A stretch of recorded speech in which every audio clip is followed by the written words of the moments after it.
Alright guys, BLM here back with a new video, and in this video we're back with another Big Brother Top 10 Player Ranking, where a while back I did start this series of ranking the top 10 players based on specific times in Big Brother history, to where there I talked about my top 10 players before BB All-Star. Where here we're continuing on with that series, to where I did very much debate on where exactly to land this video. I feel like there are many points in Big Brother history I could stop down and talk about the changes to the list. However, for this video, I decided to stop down after Big Brother 10, which is actually not that far from the time of my previous video, where obviously, again, that was after season 6, this is after season 10, meaning there are 4 seasons in that time. However, there are some pretty big changes in those 4 seasons. Obviously, we had a all-star season of the show, which obviously expanded on certain players' legacies. Well, also, we had 3 newbie seasons, to where there will be some additions there. And through that, I mean, this is also the point in the show where I finally got back into the show. Where while I watched the earlier seasons when I was a kid, BB11 is really the point where I really fell in love with Big Brother and stuck with the show from that point on. So I thought there were a myriad of reasons of why I decided to pick BB10 here as the next stop point. So with that, let's get started. Again, first we'll be talking about the players that were on the previous top 10 but are not in the top 10 anymore, people that got knocked out. Well, beyond that, we'll talk about the players that played in the 4 seasons since the last list, and talk about the people that were at least in consideration for this list. So with that, let's get started. So again, after the people that were on the previous list that are not on the list anymore, we're starting off the person who was at number 10 last time. That person is Allison. So again, in that time, obviously Allison played again in BB All-Stars and was the first boot. Though, to be fair, I don't really detract Allison that much for that position. I think she was kind of in a bad spot coming into that season anyway. And while, again, I don't think she plays it particularly well, I do think she overextends her hand at the very beginning. She still did have a massive reputation. Again, it's not a shocker that she was the first boot there. To where, again, the reason why she drops on this list is more so just because other people go up more so than Allison goes down. I feel like, again, my opinion of her game kind of just remains the same. But again, it was enough to knock her out of the top 10. Another player that I knocked out, again, was number 9 last time. Now they're off the list, and that person's Diane Henry. I was from BB5 in All-Stars, where, again, since that time, she also played in All-Stars. Though,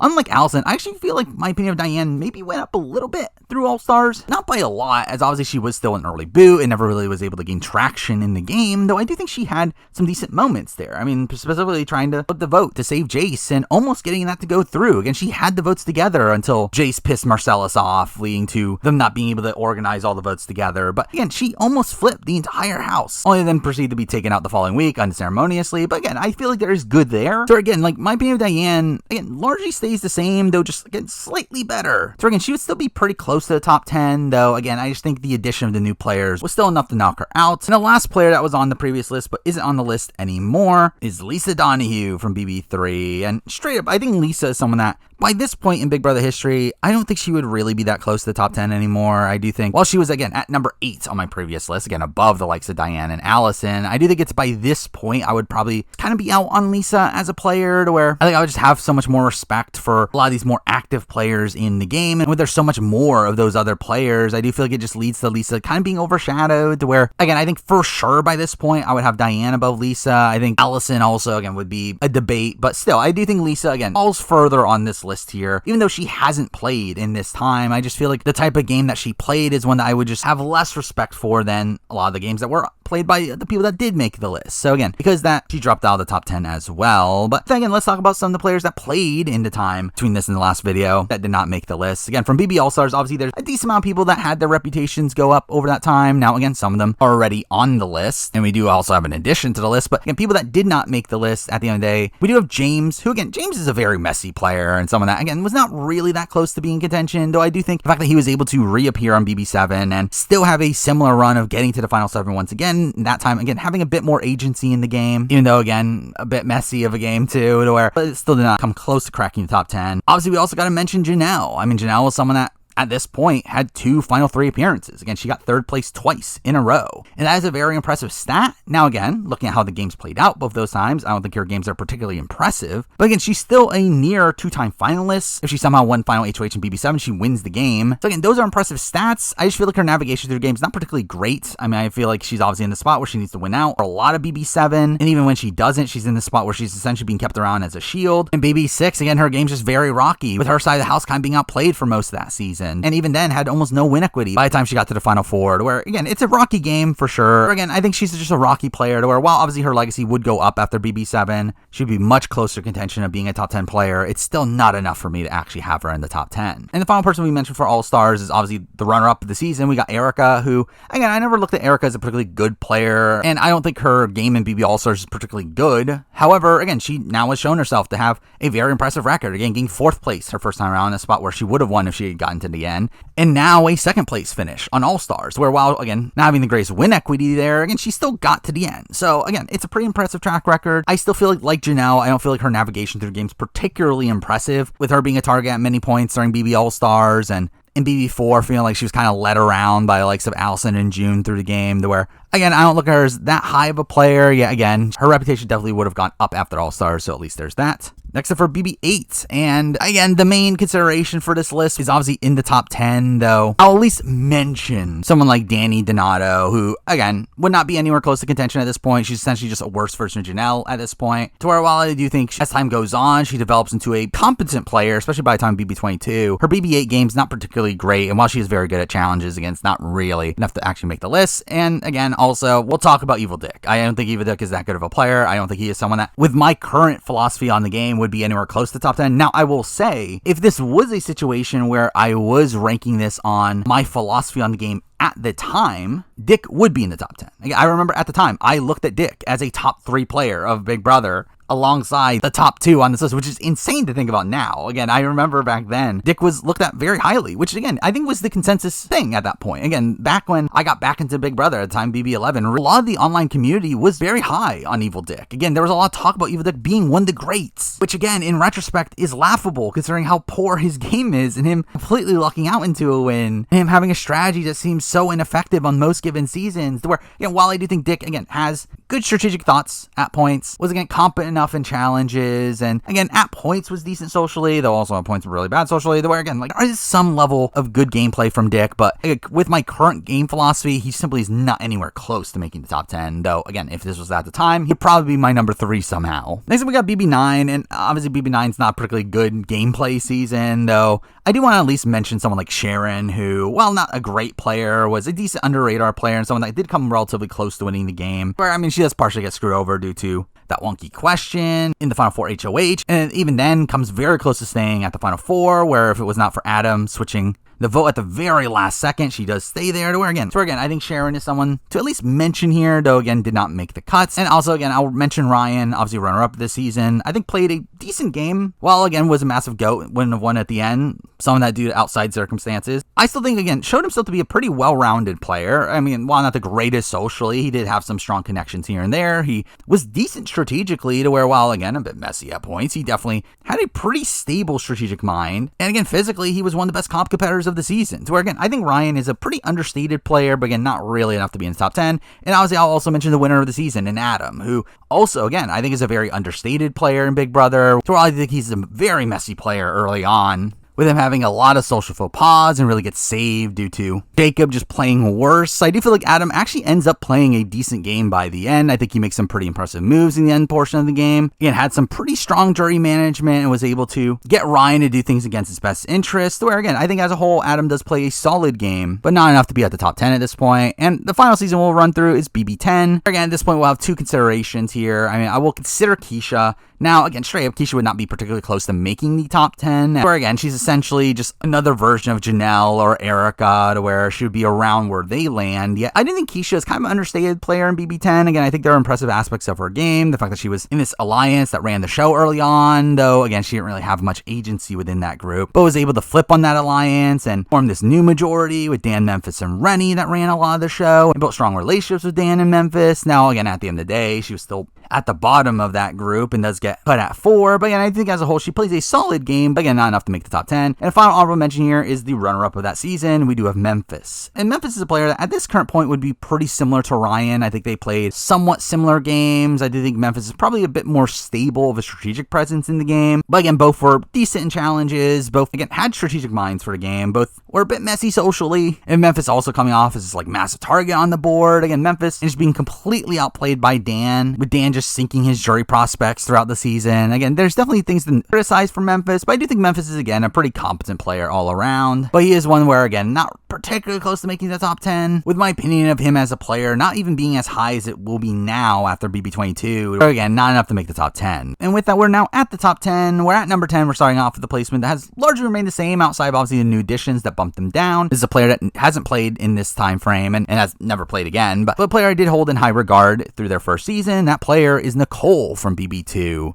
And again, not really much to update in this time frame. Obviously, she doesn't play again, but I do think her game is still a very solid one. It's one where she really effectively floats through the game, through the beginning portion of the game. And while, again, she did make a target of herself in week 1, she's able to recover from that. And even then, is able to run a lot of the show through the middle portion of the game and is the best position coming in towards the end game. To where, while she, again, struggles to win a jury vote, I do feel like there's still a lot of impressive aspects to her game. Again, at this point, essentially, she is the better version of the likes of a Ryan and a Memphis in my mind, of being a person who navigated through the game a bit more actively and just in general had a bit more stable of a game than those two, to where, again, I still would look at Nicole pretty highly at this point, to where, again, she's here at number 10. Now, number 9, and we're getting to one of the new players on the board here, a player that did play in the time frame of the last video, but again, did not play particularly well. But then they came back and had a pretty impressive showing, to where that jumps them all the way to number 9 here, and that player is Mike Boogie. And again, Mike Boogie is a player that obviously gets a lot of flack online. I mean, obviously there's a lot of reasons to dislike Boogie now, but even before that, again, there was a lot of talk about how Will ran his game and he didn't do anything in All-Stars, which, again, I don't think that notion is true. I think Boogie actually did a lot of the legwork in All-Stars. Well, while I think Will definitely had impressive play throughout season as well, especially considering, again, the stigma that would be typically against him of being this former winner. I think Boogie did, again, some very impressive work as well. He built this relationship with Erica that allowed them to navigate through the end game. He was a more stable strategic presence in my mind than Will, where I think Will had some really insane plots at points, where I think Boogie played the game a bit more stably and was able to use his coup d'etat effectively and keeping Will off the block. And in general, I do think he comes out of BB All-Stars looking pretty impressive in my mind. I think he plays a pretty solid game. I think he also demonstrated him learning a lot from his original appearance. I think he comes out of this season, again, playing a pretty impressive strategic game, even though, again, they got a bit cocky at Final Four. But I think their navigation through the game up to that point is very impressive. And again, he won challenges. He recently liked in the house socially. And I think Boogie is a pretty solid player at this point in Big Brother, to where I do think his appearance in All-Stars really escalates his placement on the list for me, to where, again, he's here at number 9. Now, number 8, we're moving on to a player that, again, hasn't played in that time and, again, went down on this list simply because other players went above them, and that player is Maggie from BB6. And, again, there's not really much change from Maggie. I mean, Maggie only played in BB6, hasn't played again. So through that, again, there are other players that I would have higher on the list than her at this point, which dropped her down a few spots. But I think Maggie is still a very competent player. I think Maggie runs the show on her side of the house for a lot of the season. I think there's still qualms to be had with her lack of jury prospects, to where I do think she struggles to win a jury vote in many situations. So while she was able to, again, keep her group together very impressively and be this pretty stable presence on this season, pull off one of the biggest moves of the season, pulling over Howie to take out James. Again, there's definitely a lot to like from her game. Yeah, I also feel like there's a lot of detractors against her game. I feel like she's just playing a game that I don't think is very repeatable, to where, again, I don't really have much faith in her on most given appearances, but considering the actual impressiveness of her game on this season, it's enough to put her here at number 8. Now, number 7, again, similar thing, another player that hasn't played in the time since the last video. However, I do think it's a player that feels like a more well-rounded player than someone like Maggie, and that player is Jason. Again, their placement on the list largely stays the same outside of them moving down due to new additions or people going up due to other appearances, to where I do feel like Jason, again, still comes off as a very well-rounded player, someone that was pretty good strategically for the time, even though, again, at the end of the day, I do think Danielle was the one that kept him on track and making these more cutthroat moves in the game. I do feel like he also was very good socially. Again, everyone in the house loved him. Again, despite the fact that Danielle came out of the house with people being extremely bitter at her and not wanting to reward her with the win, Jason had the opposite, where most of the cast was very pro Jason and wanted him to win. You also have him being very competent in challenges and winning a lot of the end game comps, to where I think at the end of the day, again, there's still that fatal flaw in him keeping around Lisa instead of Amy, which if he had done so, he would have won the game. But I do think as a whole, again, he still comes off as a very impressive player. One that I would have a lot more faith in any given season than someone like Maggie, who I just don't think is as well liked by the majority of her cast. Or again, I would still hold Jason in pretty high regard at this point, despite other players playing again or just having outright more impressive single seasons. Again, Jason still good enough to be here number 7. Now, number 6, we're moving on to one of the additions to this list. Again, someone that played in the time since the last video, being the only entrant from Big Brother 8, and that player is Eric Stein. And Eric Stein's a bit of a weird player, obviously, because I do think Eric Stein very likely wins had it not been for America's Player.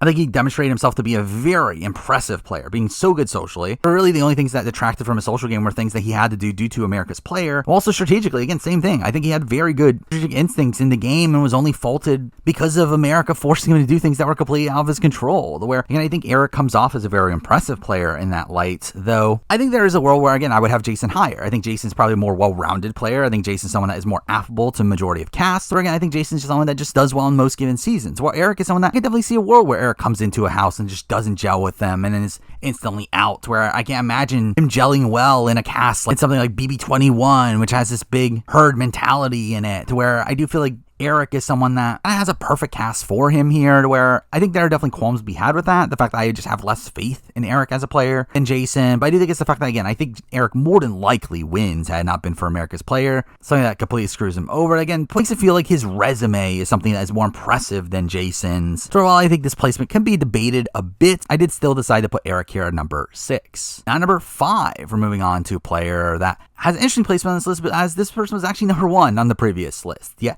they've actually obviously gone down since then, not just because of the addition of new players or people playing again, but also just naturally, I think my opinion of them as a player would go down slightly over time, and that player is Drew from BB5. Now, truth be told, I did recently rewatch BB5, and I did come out of that being pretty high on Drew. I think Drew is a player that, while I think he was very much lacking strategically, I think he was extremely strong socially and had a lot of win equity on that season, to where, again, I think Drew is someone that my opinion of their game did go up after that latest rewatch. However, I do think at this specific point in Big Brother, I do feel like I would be a bit more up in the air with Drew, specifically due to the strategic portions of his game. I do think, again, strategically, he's not particularly good. I think he's very wishy-washy at points. I do think he makes some emotional decisions at points, and in general, I think Drew is a player that, again, is not great strategically, which in comparison to the top 4 of this list, I think they are all very strong strategic players of the game, while I feel like Drew is someone that's kind of lacking in that perspective. Though I do think Drew is a very well-rounded player. Again, he is not a dud strategically. There are points where he has good reads. I think he is also, again, very good socially, and again, very good physically, to where he's not just good physically in the sense that, again, he's this former athlete that could probably win any physical challenge, but he actually wins a lot of comps in BB5 that were mostly mental comps. He wins a lot of quiz competitions, and the fact that he is that well-rounded in competitions, I think, is very impressive, to where, again, I think Drew is someone that, again, is a all-around player. I do think, again, my lack of faith in his strategic ability, especially at this point in Big Brother, where I do think some of the winners around this time of the show were not the biggest physical threats on the board, weren't these people that would continuously win comps like we see from later seasons from the likes of like Cody and Xavier and Casey. That, again, I think kind of has this paradigm shift where I think it kind of leads to me having Drew a bit higher nowadays. I think at this point I would be a little bit lower on him, with the game seeming to reward this more under the radar strategic gameplay that I don't think Drew really has. So because of that, I think he would drop all the way down from number 1 to number 5 here. Now number 4, moving on to a player that, again, directly leaps over Drew, someone that hasn't played since that time either yet. I just genuinely just moved them up 1 spot, simply because, again, I have a lot more faith in this person's strategic ability. Really, of the people from that original era of the show, I feel like this is the person I would have the most faith in their strategic ability from the first 6 seasons. For a while, again, there are players that have played multiple times, and a certain player that's just a truly elite player, even in his original appearance, that still drops 2nd to 4th. Again, she does technically go up in comparison to the people that she is directly facing off against from the last list. So because that, number 4, I do have June Song. And again, June is someone that I think was probably one of the best strategic players, and while she isn't making these like outwardly big moves like someone like Danielle would, I feel like she is someone that expertly plays the middle for a lot of that season, to where, while again, I could definitely qualm with certain social things she does along the way, I do feel like she, again, navigates through the game very strategically and really makes most of the opportunities that are handed to her. Again, I think she plays off of both sides pretty well, to where she is never really targeted by either side, where the only point where she is somewhat in danger is when Dana gets targeted, which, again, I think she even owns up to the mistake of getting herself a bit too attached to Dana, to where from that point on, she really learns from that. Though I will say, I do think she has a bit of a rocky end game. Obviously, she beats Allison, but probably that's the only person she would handily beat, and really maybe the only person she just beats in general. Also, I do think her positioning by the time the final 4 was, again, not perfect, to where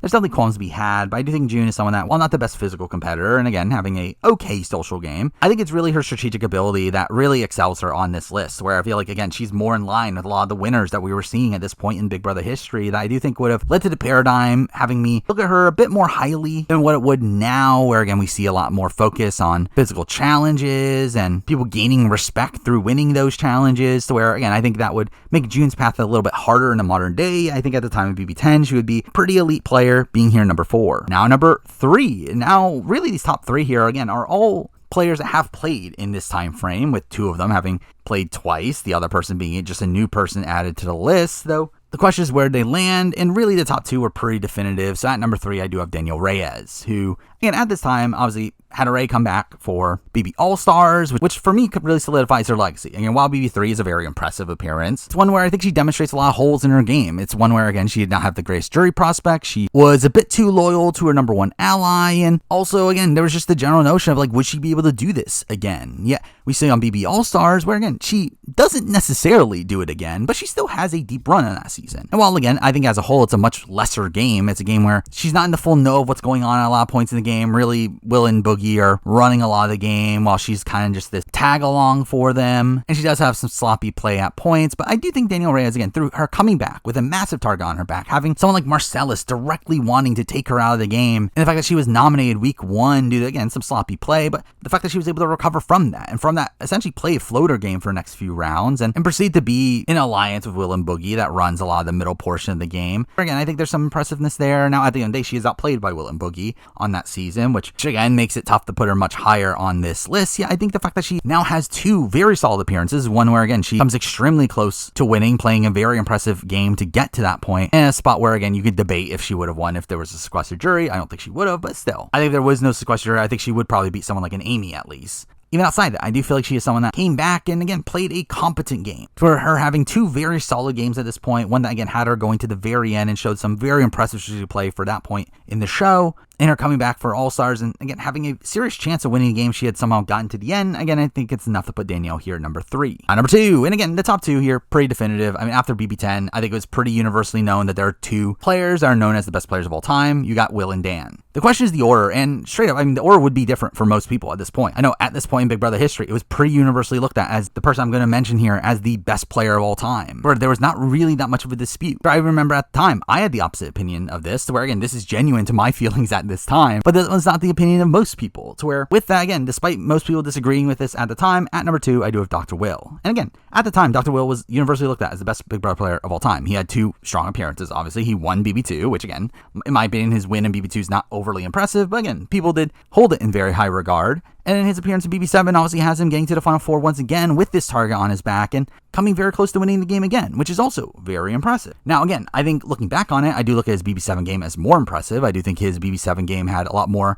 agency and was one where I agree with a lot more of his strategic decisions, where I think his BB2 game is one where he kind of just stumbles his way into a decent position. Despite how much talk there is about how he really managed his threat level really well, it's like, no, he was actually just not that much of a threat, where there were just other people that were better in competitions than him. Also, him being a massive GOAT on the board against anybody that isn't Nicole and Hardy, to where, again, I was never as impressed with his BB2 game as much as most other people. And while his BB7 game is very impressive to me, I do feel like the game of the number 1 person is more impressive, to where while I do think Bill obviously has a leg up in the sense that he's done it twice, I feel like, again, the impressiveness of either of his games is simply just not on the level of that number 1 person, where I feel like the number 1 person really blends the strong suits of both Will's BB2 and 7 games into one specific game that just makes him an all-around better player in my mind, even after just his first appearance, to where, again, I think because that Will, I think, has always been overstated as a Big Brother player. Now, again, after All-Stars in particular, obviously, yeah, he is the best player at that point, really up until BB10. I think he is the best player up to that point, but that's not because he's this flawless player. He's actually extremely flawed player, just less flawed than the other players around him. So again, I think when we have a more flawless player to talk about moving forward, again, that's why Will's here number 2. But now number 1, the number 1 player from the time of after Big Brother 10 is the winner of Big Brother 10. The reason why I decided to stop at this specific point,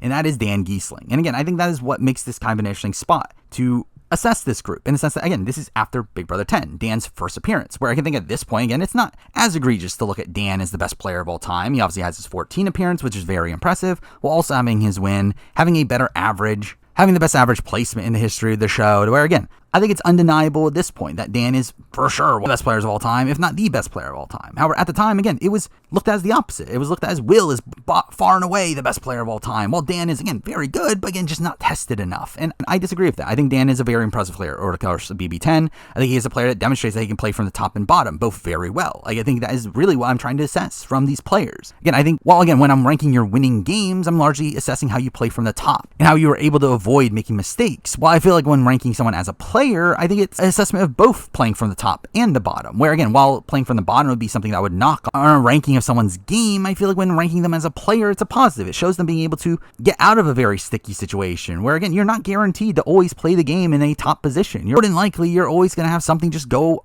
the wrong way. Either you get unlucky or, again, you make a minor slip in the game where, again, it is your recovery from those situations that makes you a more impressive player. And I do think Dan really emphasizes all that in BB10. Again, he plays from the bottom from the very beginning. Again, while he organizes this group with Brian and Ollie in week 1, again, it obviously crumbles by the end of week 1. Though, again, despite that, he's able to play a very impressive game. Despite that, he's able to manage his threat level extremely well, avoid being targeted, and showing him play very well from the bottom, and really taking the opportunity at the Jesse vote to take control of the game. Formulating a new group to where even in that group, again, he's not the biggest target on the board. Again, Keisha and Libra are looked at as bigger targets than him, yet he is someone that gains a lot of power through making that move. Again, he builds a relationship with Memphis that makes him a final 2 that moves forward through the game. He also builds a good bond with the likes of Keisha and Rennie that allows him to run the game after the Libra eviction, to where from that point on, I think he plays a near flawless game. To where, while again, you could definitely qualm with things like with replacement nominee roulette, which is definitely, again, a bit too cute of a move. I think outside that, he really manages the jury extremely well. Again, he does a lot throughout the season of trying to undercut Memphis and